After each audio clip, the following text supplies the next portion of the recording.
Hello friends, அனைவருக்கும் வணக்கம். Welcome back to my channel.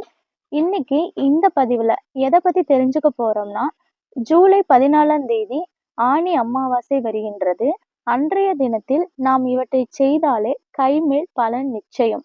அதற்கு நாம் என்ன செய்யணும் அப்படிங்கிறத பற்றி தான் இந்த பதிவில் நாம் தெரிஞ்சுக்க போகிறோம்.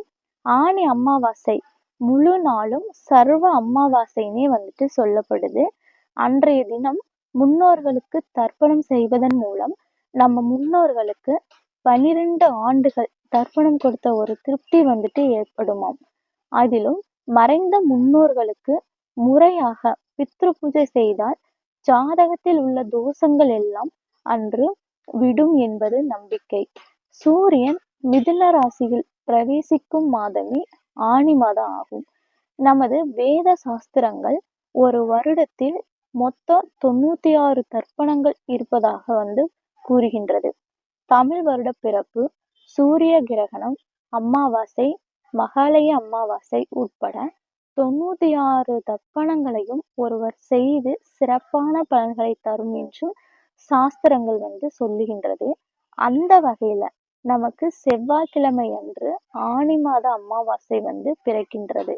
ஆனால் நமக்கு இந்த ஆனி மாதத்தில் ஜூலை 13ஆம் தேதி மாலை 6:53 இந்த அமாவாசை திதி தொடங்கி அடுத்த நாள் செவ்வாய்க்கிழமை அன்று மாலை 4:33 வரைக்கும் இருக்கின்றது. அதனால நாம் சூரிய உதயத்தை கணக்கு பண்ணி செவ்வாய்க்கிழமையில முழு அமாவாசையாக நம்ம கணக்குல எடுத்துக்கலாம். அன்றைய தினத்தில் நாம் என்ன செய்ய வேண்டும் என்பதையும் அதனால் ஏற்படும் பலன்கள் என்ன என்பதை பற்றி தெரிஞ்சுக்கலாம். ஆனி மாத அமாவாசை தினத்தன்று காலையில குளித்து முடித்து உங்கள் ஊரில் இருக்கும் ஆற்றங்கரை இல்லைன்னா குளத்தங்கரைகளுக்கு போயிட்டு, அதுவும் மைத்திர முகூர்த்த நேரம் எனப்படும் அதிகாலை நேரத்தில் அங்கு திதி கொடுக்க நிறைய வேதியர்கள் இருப்பாங்க. அவங்கள வைத்து நீங்க மறைந்த உங்கள் முன்னோர்கள் உறவினர்களுக்கு திதி தர்ப்பணம் தர வேண்டும். வீட்டின் பூஜை அறையை நீங்க சுத்தம் செய்து தீபம் ஏற்ற வேண்டும்.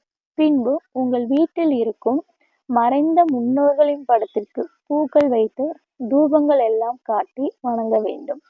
சந்தர்ப்ப சூழ்நிலை காரணமாக அமாவாசை திதி தர்ப்பணம் போன்றவற்றை தர முடியாதவங்கள் அன்றைய தினம் உங்க வீட்டிலேயே முன்னோர்களை வழிபட்டு அவர்களுக்கு கருப்பு இல்லைன்னா வெள்ளை எள் கலந்த சாதத்தை காகங்களுக்கு உணவாக வைப்பதால் முன்னோர்களுக்கு திதி அளித்த பலனானது நமக்கு கிடைக்கப்பெறும்.